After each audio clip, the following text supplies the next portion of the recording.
여러분 안녕하십니까? 인사이트 브리핑의 오광일입니다. 오늘은 스가랴서 4장에 등장하는 등잔대와 두 올리브나무가 요한계시록 11장의 두 증인과 어떻게 연관이 되는지에 대해서 말씀을 드리고자 합니다. 먼저 본론에 들어가기 앞서서 먼저 감사 인사를 드려야 될 것 같습니다. 지난번 영상에서 계시록 11장에 등장하는 두 증인과 또 7번째 나팔의 의미가 무엇인지에 대해서 여러분들께 영상으로 인사를 드렸는데 정말 많은 분들이 댓글을 달아주셨습니다. 이런 강의는 처음 봤다. 성경을 성경대로 이렇게 열린 말씀으로 볼 수 있다니 참 감사하다. 다음 편이 기다려진다. 이러한 반응 하나하나가 저에게는 참 큰 힘과 위로가 되었습니다. 정말 진심으로 감사를 드립니다. 그러면서 그 반응들을 보면서 이런 확신을 갖게 되었습니다. 지금 이 시대에 성경대로 종말론을 가르치는 것, 제대로 가르치는 것이 정말 필요하구나. 감정이나 추측이나 내가 가지고 있는 어떤 편협한 신학적인 사고에 매몰돼서 하나님의 큰 성경에 게시되어 있는 하나님의 놀라운 계획을 놓쳐버리게 된다면 이거야말로 참 불완전한 신앙생활이겠구나라는 생각을 하면서 이 성경에서 말씀하고자 있는 이 성경에 기록되어 있는 이 종말에 관한 말씀들이 얼마나 귀하고 복된 것인가. 그 실체가 무엇인지 성경이 도대체 무엇을 말씀하고자 하는 것인지에 대해서 제가 원어를 분석하고 또 신약과 구약의 연결고리를 추적하고 역사신학적 맥락과 조직신학적인 측면에서 통체적으로 연구해서 차근차근 설명해 드리는 시간을 가져야 되겠다는 그런 마음을 굳히게 되었습니다. 그래서 조만간 좀 더 체계적인 기획안으로 여러분께 찾아뵙고자 합니다. 그리고 좀 더 솔직히 말씀드리면 이 내용들을 책으로도 출간하고자 준비하고 있습니다. 그래서 강의를 보지 못한 분들, 손에 들고 공부하고 싶은 분들에게 도움을 드리고 싶습니다. 여러분, 그러기 위해서는 여러분들의 구독과 물질, 후원이 절대적으로 필요합니다. 강의를 준비하는데 많은 시간이 걸립니다. 원어 자료를 찾고 신학 문헌들을 검토하고 또 그 자료들을 취합해서 요약 정리하는 이런 과정 속에서 상당한 시간과 비용이 들어갑니다. 아직 제 채널을 구독하지 않는 분들 지금 바로 구독을 요청드립니다. 그리고 이 사역에 동참하고 싶은 분들에게 영상 아래 자발적 후원 계좌가 있습니다. 이 계좌로 도움을 주신다면 정말 큰 힘이 될 것입니다. 강요가 아니라 다만 가능하신 분들이 함께 해주시면 좋겠고, 이 말씀이 이 마지막 시대에 정말 하나님께서 우리에게 이 말씀을 보는 우리 성도들에게 무엇을 전달하고자 하신 것인지 그 깊은 뜻을 알고 오늘 하루를 내가 어떻게 신앙을 살아가야 될까, 어떻게 믿음 생활을 해야 될까에 대한 기준점을 세워가는 그 일에 함께 하길 원하시는 분들은 이 제 채널과 저와 함께 해주시길 부탁드립니다. 자, 그럼 본론으로 들어가 보겠습니다. 우리가 지난 시간에 같이 공부한 내용을 복습해 볼까요? 계시록 11장에 등장하는 두 증인은 바로 모세와 엘리야가 될 것이다 라고 말씀을 드렸습니다. 자, 이 두 사람에게는 독특한 공통점이 있습니다. 먼저 모세는 율법, 토라를 대표하고 있고 엘리야는 대언자를 대표하고 있죠. 자, 사역의 성격을 볼까요? 모세는 구원과 해방, 하나님의 공의의 선포에 연관이 되어 있습니다. 반면에 엘리야는 회개를 촉구하고 우상을 타파할 것을 이야기하고 있습니다. 자, 모세의 마지막 기록을 보시면 신명기 34장에 보면 모세가 죽었지만 그의 시체를 찾지 못했습니다. 비슷하게도 엘리야도 열왕기하 2장에 보면 그가 죽음 없이 불수레를 타고 하늘로 올라간 장면을 우리는 보게 됩니다. 변화산상에서도 모세가 등장하죠. 바로 마태복음 17장에 예수님의 변화상에서 모세가 등장하고 엘리야가 등장합니다. 그리고 말라기서 4장에 보면 말라기 4장 4절에 이런 말씀이 있습니다. 너희는 내가 호렙에서 온 이스라엘을 위해 내 종 모세에게 명령한 모세의 율법을 법규들과 판단의 규범들과 함께 기억하라 라고 말씀하고 있습니다. 모세의 율법을 기억하라. 또 그 다음 볼까요? 말라기서 4장 5절에 보면 보라, 크고 두려운 주의 날이 오기 전에 내가 대언자 엘리야를 너희에게 보내리니 라고 말씀하고 있습니다. 즉 모세의 율법을 기억하라. 그리고 바로 이어서 내가 엘리야를 보낼 것이다. 이 두 사람의 공통점을 우리가 지금 살펴보았는데 모세의 시체는 찾지 못했고 엘리야는 죽지 않고 하늘로 승천을 했습니다. 이 땅에서 사역이 완전히 끝나지 않은 두 사람이라는 것을 우리가 추측해 볼 수 있어요. 하나님이 그들을 마지막 때를 위해 따로 예배해 두신 이유가 바로 이런 부분에서 우리가 생각해 볼 수 있는 것입니다. 그리고 두 사람이 이 종말의 때, 마지막 때에 다시 설 때 그들은 단순히 모세의 역할, 엘리야의 역할에 딱 제한되는 것이 아니라 오늘 우리가 함께 공부할 스가랴서 4장에 등장하는 왕권과 제사장권, 두 기름 부음의 통로로서 그들이 서게 될 것입니다. 자, 지금부터 스가랴서 4장의 이야기를 좀 설명을 드리도록 하겠습니다. BC 520년경 바벨론에서 70년간 포로 생활을 마치고 돌아온 유대 백성들. 근데 그들 앞에 완전히 무너진 예루살렘 성전이 있었죠. 자, 그들은 다시 성전을 지으려고 했습니다. 당연히 다시 지어야 했습니다. 왜냐하면 그들은 성전 중심으로 살아가는 백성들이었으니까요. 그리고 또한 그것이 성전을 짓는 것이 하나님 앞에 돌아온 자들이 해야 할 첫 번째 사명이었습니다. 자, 그런데 현실은 참 가혹했습니다. 주변 민족들이 끊임없이 그들의 성전 건축을 방해를 합니다.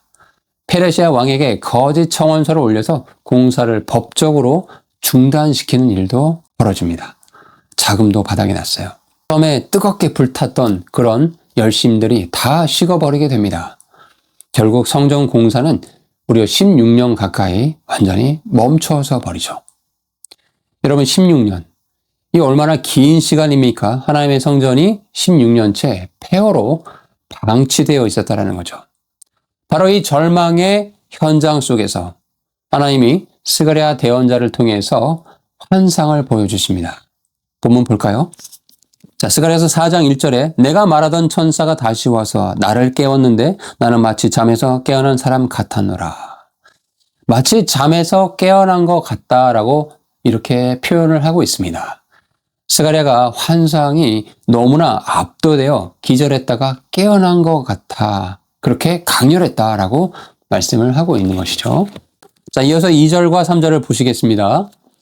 그가 내게 이르되 내가 무엇을 보느냐 하므로 내가 이르되 내가 보았더니 보소서 전부 금으로 된 등잔대가 있는데 그것의 꼭대기에 잔이 하나 있고 등잔대 위에 7 등잔이 있으며 7 등잔과 연결된 7 칸이 등잔대 꼭대기에 있나이다. 또 그 옆에 두 올리브 나무가 있는데 여러분 이 부분에 주목하십시오. 하나는 그 잔의 오른쪽에 있고 다른 하나는 그것의 왼쪽에 있나이다 하니라. 자, 여기서 스가랴는 천사에게 묻습니다. 근데 이것이 무엇입니까? 라고 물었을 때 천사가 오히려 그 질문을 되돌려 주죠.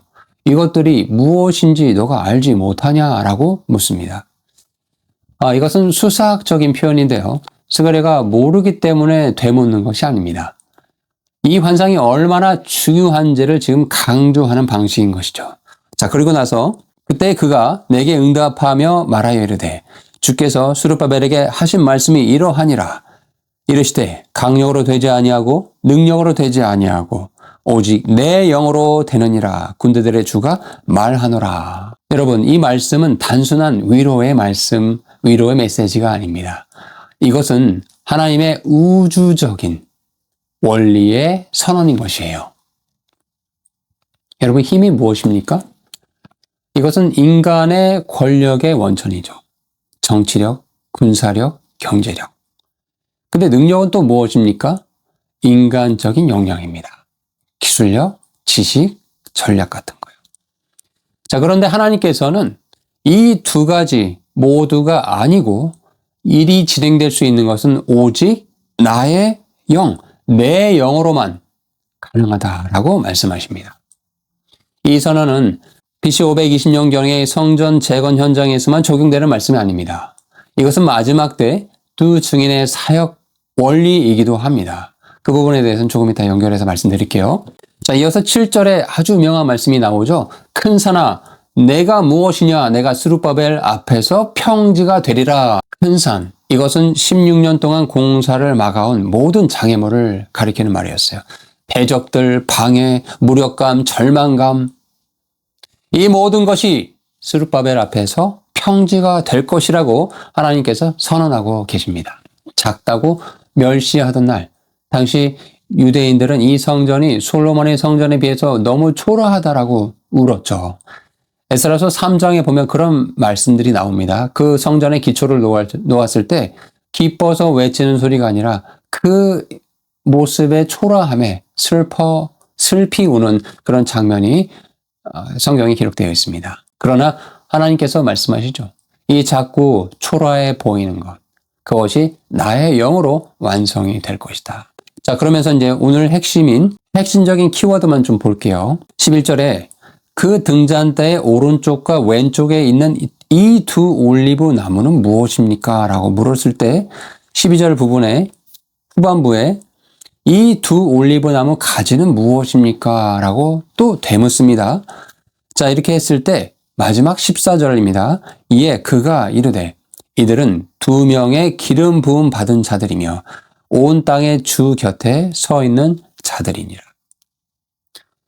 온 세상, 온 땅의 주 곁에 서 있는 자. 여러분, 이 표현이 참으로 엄청난 표현입니다. 두 올리브 나무는 단순한 역사적 인물이 아니라 하나님의 보좌 옆에서 서 있는 존재들이라는 거죠. 또 그들의 기름을 공급받는 것은 세상의 어딘가가 아니라 바로 온 세상의 주님, 하나님 곁에서 일하는 거죠. 자, 근데 여기서 우리가 원어를 좀 살펴볼 필요가 있어요. 그래서 4장 14절에 이들은 두 명의 기름 부음 받은 자들이며 라고 말씀하고 있죠. 보통은 이제 기름 부음 받은 자들이라고 말하면 메시아인가? 라고 이렇게 생각을 합니다. 근데 히브리 원어를 가보면 표현이 다르게 기록되어 있는 것을 여러분 보게 됩니다. 바로 베네 하이차르라고 표현이 되어 있습니다. 직역하면 기름의 아들들이라는 표현인데 이게 상당히 중요한 표현이거든요. 좀 설명드리겠습니다. 성경에서 이제 기름을 표현하는 단어가 여럿이 있는데 가장 많이 쓰인 단어는 쉐먼이라는 단어입니다. 이것은 우리가 일반적으로 아는 기름이에요. 그러니까 올리브를 압착해서 병에다가 이렇게 저장해서 놓는 그 기름, 보관된 기름, 의식에서 쓰이는 성별된 기름을 말하죠. 이것은 신학적으로 이런 의미가 있어요. 과거에 받은 은혜, 축적된 지식, 이런 어떤 의미를 갖고 있습니다. 그런데 지금 이 본문에서 스가랴서 4장 14절에서 두 명의 기름 부음 받은 자들이며 라고 표현할 때 쉐멘, 일반적인 흔히 쓰이는 그 단어를 쓰지 아니하고 이츠하르라는 표현을 썼어요. 이것은 뭐냐? 짜낸 신선한 최상급 초압착률을 기본적으로 그런 걸 의미하는데 실시간으로, 신학적으로 보면 실시간으로 공급되는 성령의 권능과 연결이 될 수 있다는 거죠. 여러분, 만약에 여기서 이 본문에서 기름 부음 받은 자들이라는 표현을 쓸 때 흔히 성경에서 쓰고 있는 쉐만이라는 표현을 썼다면 두 증인은 과거에 기름 부음 받은 자들이다. 즉 예전에 채워진 기름으로 사역한 자들, 저장된 은혜로 버틴 자들이라는 의미가 될 수 있어요. 그런데 그렇지 않았죠. 이츠하르라는 표현을 썼습니다. 이 말의 의미가 무엇입니까? 바로 두 증인은 지금 이 순간에도 하나님의 보좌로부터 실시간으로 가장 순수한 성령의 기름을 직접 공급받는 그런 자들이라는 거죠. 그들은 기름을 담는 그릇이 아니라 기름이 흘러나오는 통로 그 자체였다라는 거죠. 자, 그런데 여기서 이 표현이 바로 모세와 엘리야와 다시 연결이 됩니다. 왜 두 사람이 이미 역사 속에서 성령의 기름 부음이 무엇인지를 보여준 자들이거든요. 여러분, 모세는 하나님께서 어떻게까지 표현하시냐면 직접 대면해서 내가 마치 친구와 이야기하듯이 모세의 얼굴에 내가 직접 마주 대하여 말씀했다. 출애굽기 33장 11절의 말씀이 그렇게 기록이 되어 있죠. 그 정도로 하나님께서 아주 친밀하게 그를 대했다라는 거예요. 율법과 하나님의 말씀의 중간에서 가져오는 자가 아니라 직접 하나님의 임재 속에 서 있는 자였다라는 거죠. 엘리야는 갈멜산에서, 광야에서, 호렙산에서 그의 권능은 언제나 주 앞에 서 있는 자로서의 정체성에서 나왔습니다. 열왕기상 17장 1절에 뭐라 말씀되어 있습니까? 내가 서서 섬기는 주 이스라엘의 하나님께서 살아계심을 두고 내가 맹세한다 라고 그가 이야기를 합니다. 즉 내가 그 앞에서 서 있는 자다라고 선언을 하고 있는 것이죠. 모세와 엘리야가 역사 속에서 보여준 보좌 앞에 선 자의 권능, 이것이 스가랴서 4장의 예언적 환상으로 정리되었고 요한계시록 11장에서 마지막 때 두 증인으로 완성이 되는 것입니다. 참 성경이 놀랍지 않습니까? 또 다른 핵심에 대해서 또 이야기를 해봅시다. 하나님께서 왜 두 증인을 반드시 둘로 세우시는가? 스가랴 시대의 나무를 한번 보십시오. 스룹바벨과 여호수아를 그 당시에 이 두 올리브 나무는 의미를 했습니다. 스룹바벨은 다윗의 혈통이고 총독이고 왕권의 대표자의 역할을 합니다. 여호수아는 대제사장이고 하나님 앞에 백성을 대변하는 제사장권의 대표자로 등장하죠. 즉 왕권과 대제사장의 이 두 권위가 연합했을 때 16년간 멈추어졌던 성전의 건축이 완성이 됩니다. 마찬가지로 요한계시록 11장에 등장하는 두 증인은 종말의 때에 반드시 등장할 인물인데 그들은 왕권, 즉 공의의 심판을 선포하고 입에서 불이 나오고 하늘을 닫을 권능을 보여줍니다. 또 제사장권, 이스라엘 백성들에게, 온 민족들에게, 그 당시에 살아갈 온 민족들에게 회개를 촉구합니다. 얼마 동안? 1260일 동안 굵은 베옷을 입고 회개를 촉구할 거예요. 그리고 그들의 사역의 목적은 뭐냐? 마지막 하나님의 백성을 수호하는 것이다. 그리고 그들의 권능의 출처는 누구냐? 바로 성령님, 이츠하르. 하나님으로부터 직통적으로 보호받는 그런 능력의 원천이 바로 그 두 증인이다. 자, 오늘 강의를 마무리하도록 하겠습니다. 오늘 우리는 프리 워너, 스가랴서 4장 14절에 등장하는 두 명의 기름 부음 받은 자들이라고 표현하는 이 기름 부음이라는 표현이 이츠하르, 가짜낸 신선한 기름을 의미한다로 이야기를 했어요. 자, 정리해 볼게요. 두 증인이 누구라고요? 모세와 엘리야이다. 즉 왕권과 대언자권의 원형을 보여주고 있다. 왜 두 올리브 나무인가? 바로 즉 하늘 보좌로부터 실시간으로 성령을 공급받는 통로가 되어야 되기 때문에 그렇다. 이 권능의 원천은 무엇인가? 이츠하르, 가짜낸 기름, 성령의 직통 공급을 받을 것이다. 두 증인이 그렇게 할 거란 얘기죠. 왜 3년 반 동안 무적인가? 그들은 무적이에요. 계시록 11장에 보면 아무도 그들을 죽이지 못한다라고 성경이 기록하고 있거든요. 왜 그런 일이 가능합니까? 세상의 인프라가 아닌 하늘 보좌, 하나님으로부터 직결되어 있기 때문에 그렇습니다. 스가랴 4장과의 연결을 보시면 구약의 예언자적 설계도가 즉 마지막 때 요한계시록 종말론적인 실체로 등장하는 것을 우리는 보게 됩니다. 여러분 스가랴서 4장 7절의 말씀을 기억하십니까? 큰 산아 내가 무엇이냐? 너는 스룹바벨 앞에서 평지가 되리라. 아멘. 그 당시 16년간 성전 공사를 막아온 큰 산, 그것이 평지가 되었어요. 즉 성전이 완공이 되었다는 거죠. 마찬가지로 대환란 시기에 거대한 산, 적그리스도라는 장벽, 짐승의 표라는 이 압박이, 이 모든 것이 성령의 이츠하르를 공급받는 두 증인 앞에서 결국 평지가 될 것입니다. 이것이 바로 2500년 전 스가랴가 성전 재건이 반드시 완성될 것을 보증받았던 것과 동시에 동일한 보증이 종말의 역사에도 적용되는 이유입니다. 오늘의 이 강해가 여러분 마음에 울림이 되셨기를 바랍니다. 지금 이 시대는 AI와 디지털 권력이 우리를 향해 빠르게 다가오고 있습니다. 세상은 힘과 능력으로 우리를 압도하려고 합니다. 그러나 기억하십시오. 이것은 힘으로 되지 아니하고 능력으로 되지 아니하고 오직 나의 영으로 되느니라. 만군의 주 여호와의 말씀입니다. 맞습니까? 이것은 하나님의 최후의 선언이에요. 이것이 두 증인의 무적의 비밀이었어요. 그리고 이것이 오늘날 붙들어야 할 유일한 능력입니다. 여러분은 지금 셰멘의 신앙을 살고 계십니까? 과거에 내가 뭐 했어? 한 자리 했어? 내가 과거에 이렇게 신앙생활 했어? 여기에 붙들어 계십니까? 아니면 일치하러 매일매일 성령님과 동행하며 마지막 때를 준비하는 깨어있는 신앙의 삶을 살고 계십니까? 오래전 받았던 은혜로 버티고 계시지 않습니까?